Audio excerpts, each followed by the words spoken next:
Hi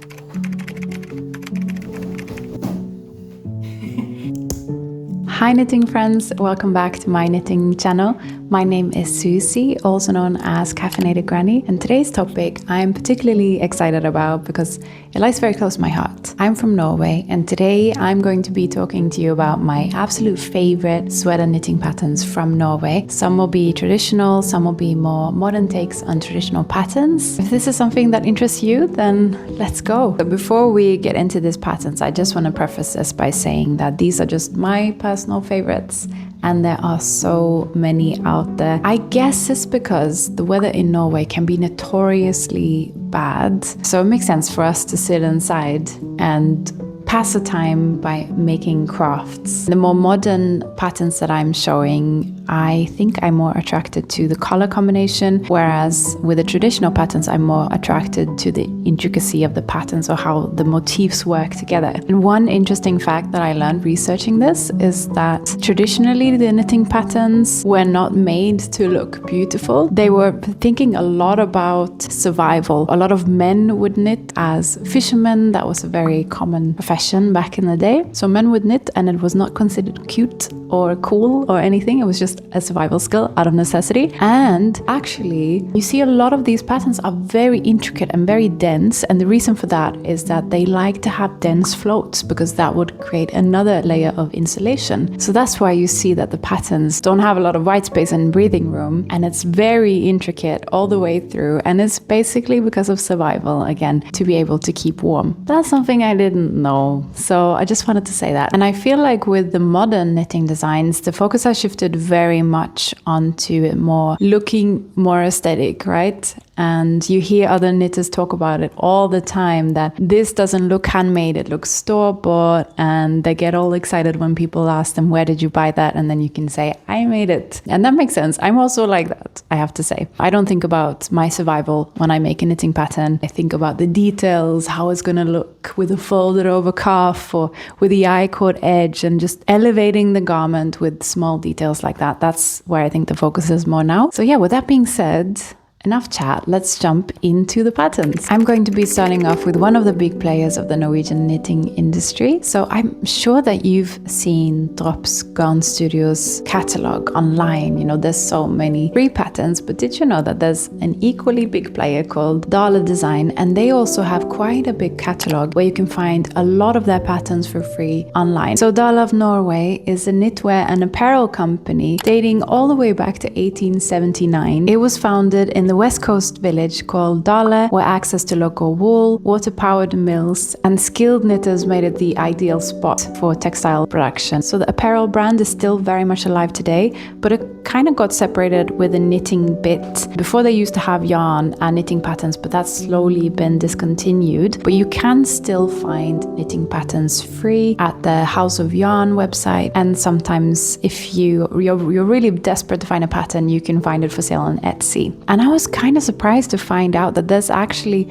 quite a lot of people that are selling traditional sweaters that are already made secondhand on Etsy. I saw some really cool oversized ones that I was very, very tempted to do. One of the patterns that I really wanted to talk about now, because I've seen it a lot this winter, the amazing Lillehammer Olympic sweater that Dale made in 1994 for the occasion that Norway was hosting the Winter Olympics. Winter Olympics is really big where I'm from. Like, oh my God, it's all you'll ever see on TV in the winter. If you go on Ravelry, you'll see that you can find the pattern for free in Norwegian and English, and there's quite a lot of people that's knitted up. There's actually 304 projects as I speak on Ravelry. Size-wise, you can knit it for children from the ages of 2 to 12 years old, or in adult sizes, you have small, medium, large, and extra large that are meant as unisex sizes. It's knit up with sports weight yarn on 3 and 4 millimeter needles, and the gauge is 24 stitches by 28 rows. The recommended yarn is Dale Garn Halo and Dale Garn natural lanolin wool. So another interesting fact that I learned while researching is that traditional knitting sweaters were actually full of lanolin. So they were not actually meant to be washed. Normally people would either hang them out to air them out with a fresh, super cold wind that we have in Norway, or they would do that thing that you probably saw all over Instagram this winter, is that they put the sweater in the snow and cover it with snow. I think this is such a beautiful and classic sweater, and you see it everywhere in Norway, especially in the skiing community. I normally see it in white paired with either black or marine blue and some red accents in there. But if I were to knit this, I would go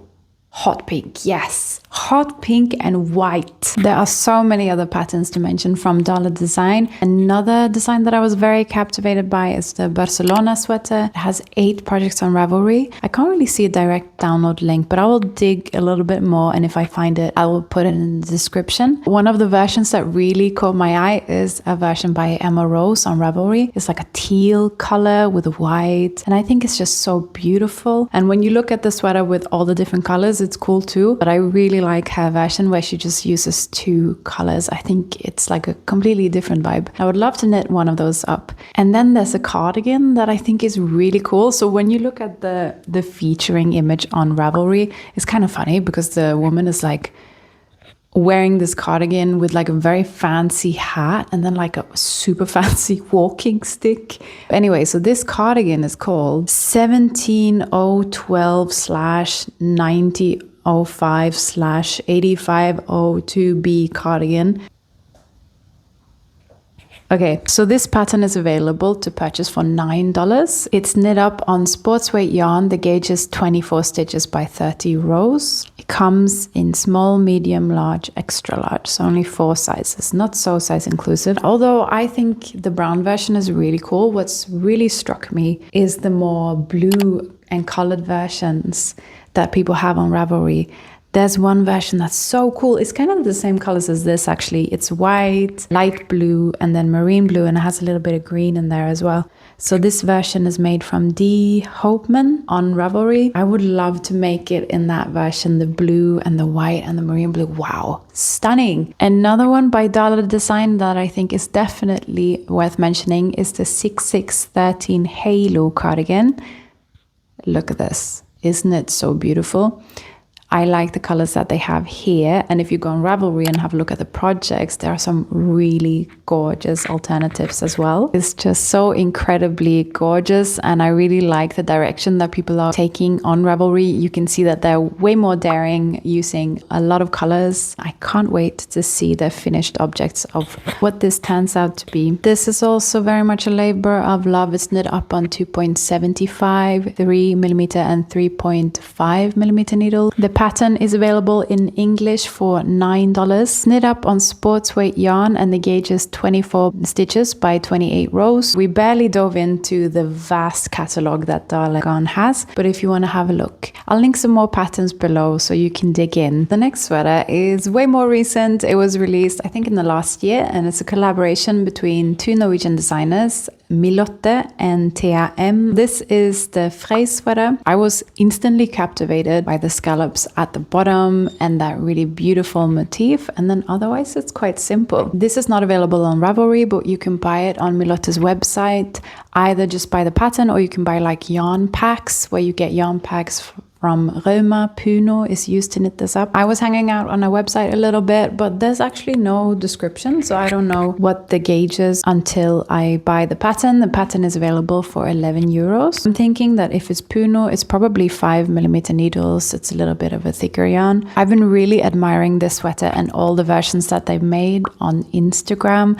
There's so many great ones. You can also do it in different colors, just 2 colors or 3 colors or 4 colors.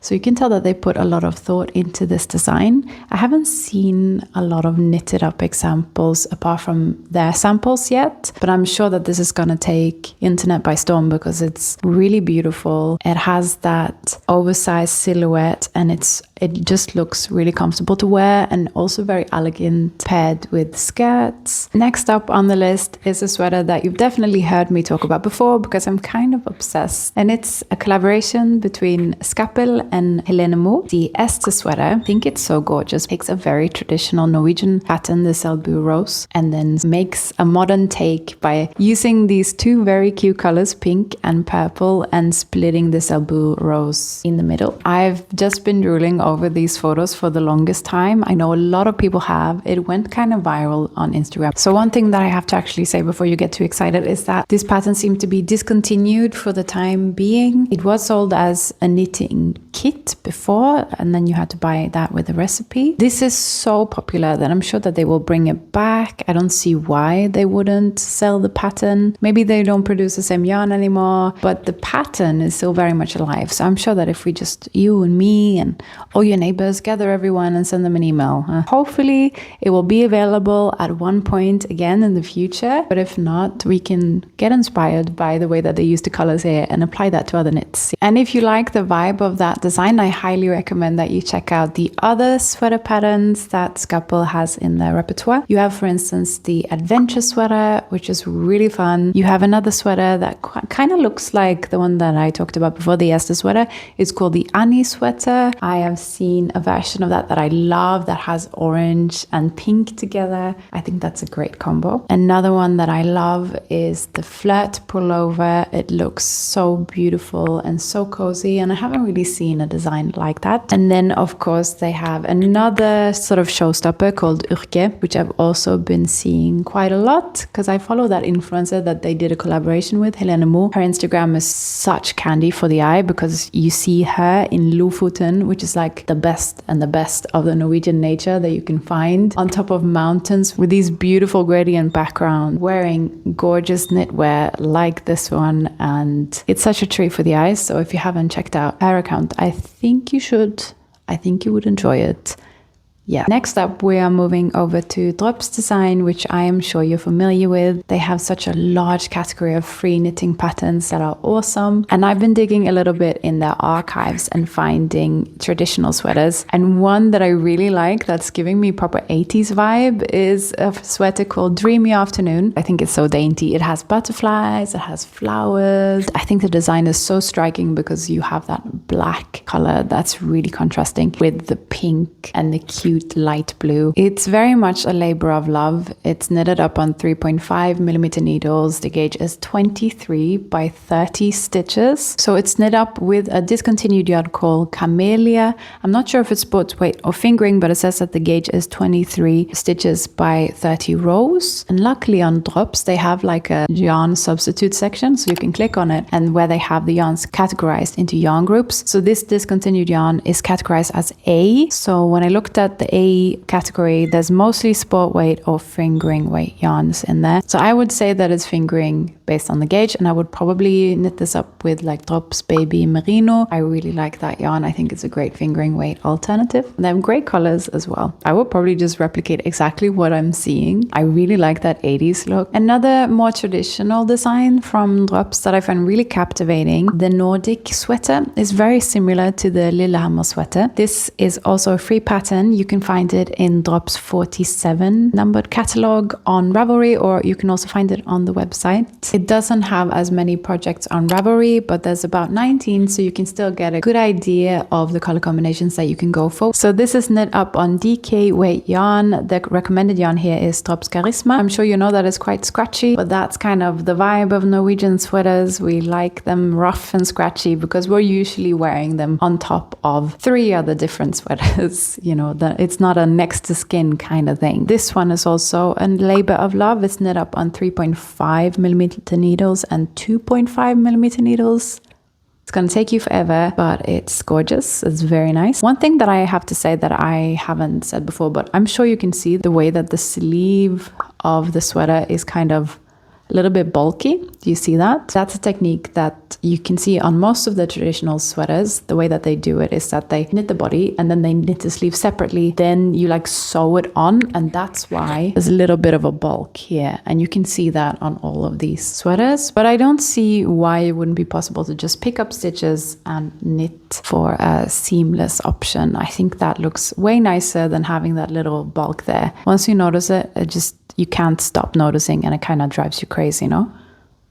This is a unisex pattern available in 3 sizes only, small, medium, and large. I really want to make a sweater like this, and I would probably knit it in just black and white or black and marine blue to keep it very simple. I think the intricacy of this design is gorgeous, and I would like that would just be the star of the show, if you know what I'm saying. Another pattern that I'd love to mention is a drop sweater called 52/18A sweater, and it's from Drops magazine 52. This is also made with DK weight yarn, so Drops Charisma, for instance, knit up on 3.5 to 2.5 millimeter needles. So one thing that's interesting about this one is that you can knit it in a kind of polo style, so you have the traditional kofte cloches that we use for like the more traditional cardigans in Norwegian design. So you could have that at the top there, which would be really cool. This one has 19 projects on Ravelry, and there's quite a lot of different color combinations, which is very nice. I think I would go for like a darker gray or a black though in this with white and red accents. I'm seeing a lot of people that have knitted it up in Drops Charisma, but another alternative that could be great would be Sandnes Garn's Per Gynt. I think that also has that same vibe. It's very traditional Norwegian yarn, kind of scratchy, but very good for installation if you're using it as a sort of outer layer sweater instead of outer jacket. And last but not least, I really wanted to mention another knitting giant in the Norwegian knitting community, Sandnes Garn. They have a pamphlet that's called Sandnes Garn Tema 75 Norwegian Icons, where you have so many awesome Norwegian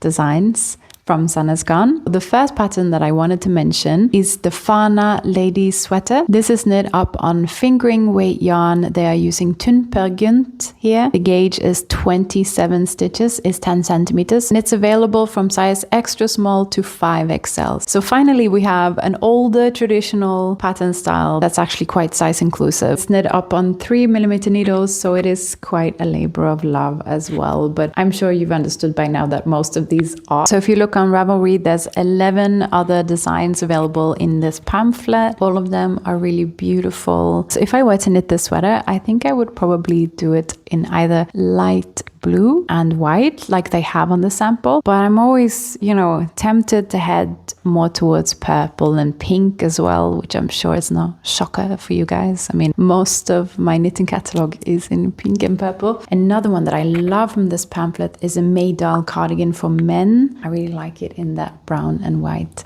design as well. This pamphlet is more available online. It's not for free, this one, but I'm sure you can find it on their website and maybe on Etsy or even in your local yarn shop. This wasn't released this long ago, so you might be able to find it. So with that, I'd like to conclude my little roundup for today. I definitely didn't include all my favorites. I will try to link everything that I can find a link for in the description box below to make it as easy as possible for you to find it. Also super curious to hear in the comments if you have any favorites that you think I missed here. And let me know also in the comments if there are some patterns that you really think are great from your country that you think that I should have a look at. I'm always interested in learning about different cultures through their knitting traditions. I think that's such a cool way to learn about a country. Until next time, happy knitting.